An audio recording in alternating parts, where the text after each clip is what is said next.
At 68, Vince Gill finally revealed the emotional cost of singing goodbye. There's a strange pattern in country music that most people never stop to think about.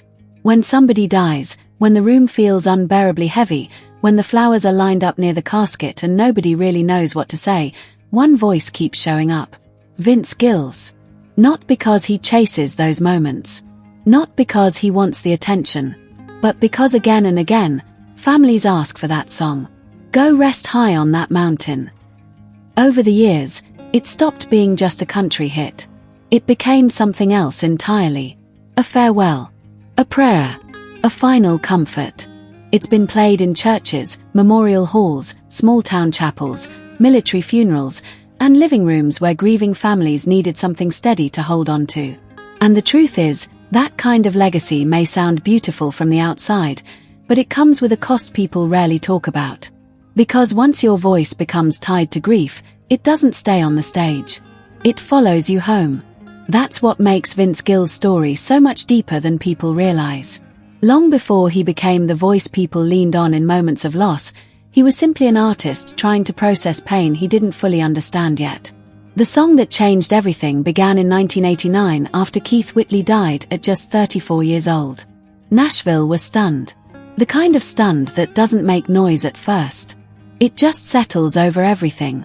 Vince started writing Go Rest High on That Mountain not long after. A few verses came quickly.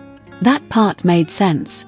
Fresh pain can be sharp, direct, almost too honest. But then the song stopped. He couldn't finish it. He put it away. And that matters. Because sometimes people talk about great songs like they arrived all at once, fully formed, like inspiration just struck and the artist captured lightning in a bottle. But this one didn't come that way. It stalled. It sat unfinished because grief doesn't move in neat, polished lines. Songs want structure. Grief doesn't care about structure. It interrupts everything. Then life moved on, at least on the surface. Vince's career kept growing. When I Call Your Name exploded. Awards came. Respect came. The industry knew exactly who he was now. He was rising fast, building a career that looked stable, elegant, even enviable from the outside. But somewhere in the middle of all that momentum was that unfinished song, sitting quietly in the background like something unresolved. Then 1993 changed everything. His older brother Bob died suddenly of a heart attack. No warning. No time to prepare. And that loss hit differently. Keith Whitley had been a friend, a fellow artist, a painful shock to the music community. But Bob was family. Shared blood.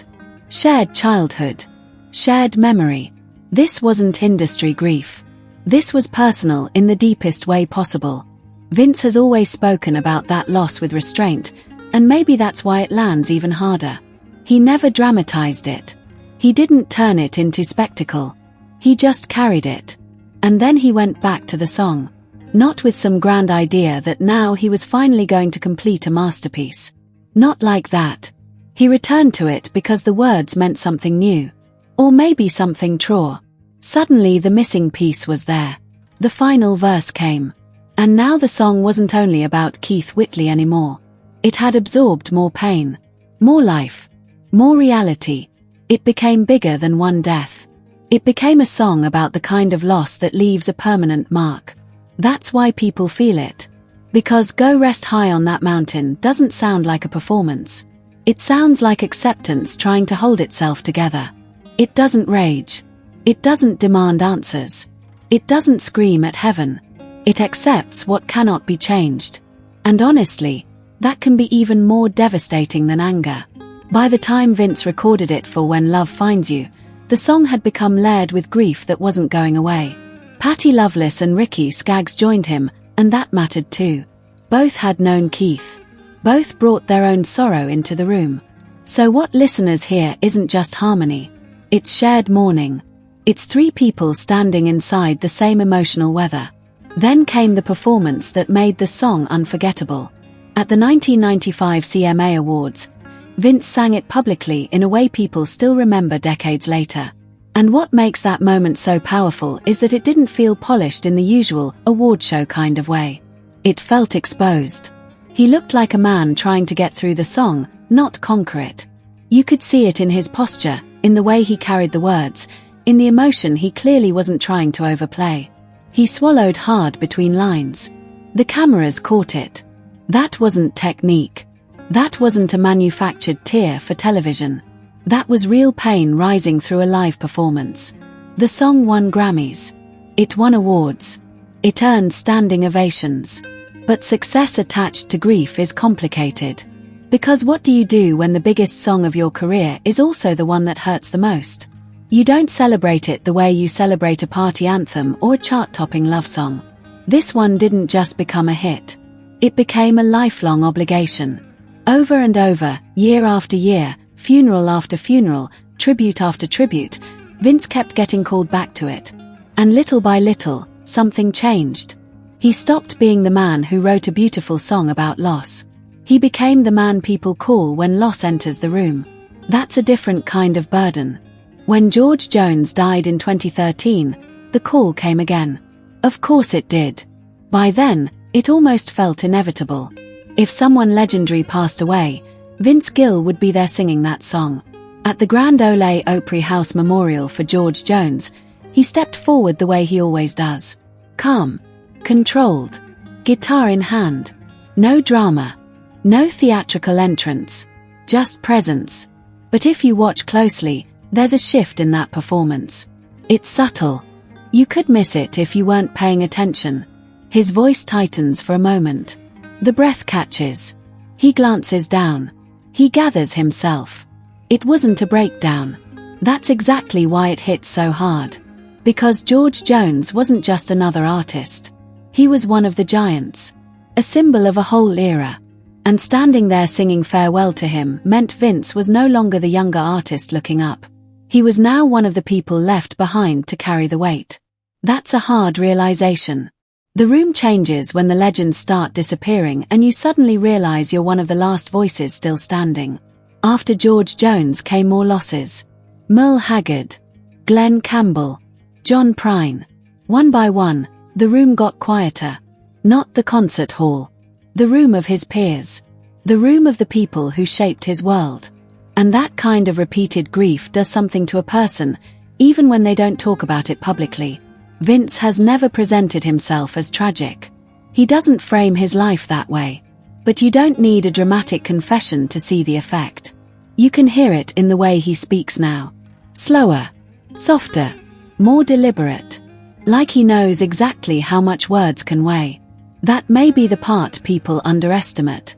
When strangers come up after shows and tell him, "We played that at my father's funeral," or "That song got me through losing my wife," that isn't casual fan feedback.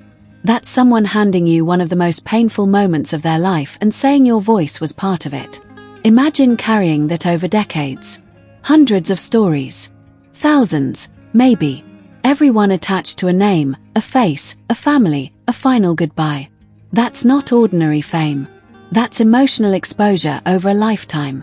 And while Vince was carrying that for other people, life kept testing him personally too. He lost his brother. He lost his parents. He watched friends and peers disappear. He stood in the middle of his own private fears. And perhaps the most unsettling chapter came in 2022, when Amy Grant suffered a traumatic brain injury after a bike accident near their home. That moment brought grief terrifyingly close to his own front door. Amy had already gone through open-heart surgery in 2020, and she came through it. But the bicycle accident 2 years later was different. Sudden. Unpredictable. Serious. Hospitalization. Uncertainty. Recovery that had to happen slowly, piece by piece. And suddenly Vince wasn't standing in front of a microphone offering comfort to somebody else's family. He was sitting in a hospital room with his own fears, his own questions, his own silence. That kind of experience changes a man. Especially a man whose most famous song has become synonymous with farewell. He never turned that season into a public drama. He cancelled commitments quietly. He stayed close. He did what real love does when the spotlight can't help. He was present. And maybe that's one of the deepest truths in his whole story. For years, he had been the voice helping other people survive their hardest days. But when that possibility brushed against his own life, even without ending in tragedy, the meaning of everything shifted again. Because it's one thing to sing about heaven. It's another thing entirely to imagine someone you love stepping toward it. Long before all of this, Vince had already been shaped by tension at home. Growing up in Oklahoma, he learned to read the emotional temperature of a room early. His father struggled with alcoholism, and while Vince has never reduced his childhood to that one fact, he has spoken enough over the years for people to understand that music became a kind of safe space. A quieter place. A way to survive what couldn't be controlled. Kids who grow up around instability often become experts at sensing mood, avoiding conflict, and staying emotionally careful. That kind of training doesn't just disappear when you get older. It follows you. And for a while, maybe work became its own version of escape. Touring. Recording. Constant movement. From the outside, it looks like ambition. Inside, sometimes it's avoidance. He has admitted there were years he worked more than he probably needed to. That matters too. Because Vince's life isn't just a story about grief. It's also a story about learning how to stay emotionally present instead of hiding inside motion. That may be why he feels different now. Older, yes, but not hardened. Softer, if anything. More grounded. Less interested in proving something. More interested in being somewhere real. You can sense it in how he performs now. There's less urgency. Less need to impress. He stands at the mic as he is. He lets the songs breathe. He lets silence exist. A lot of artists fight silence because silence feels like irrelevance. Vince seems to have made peace with it.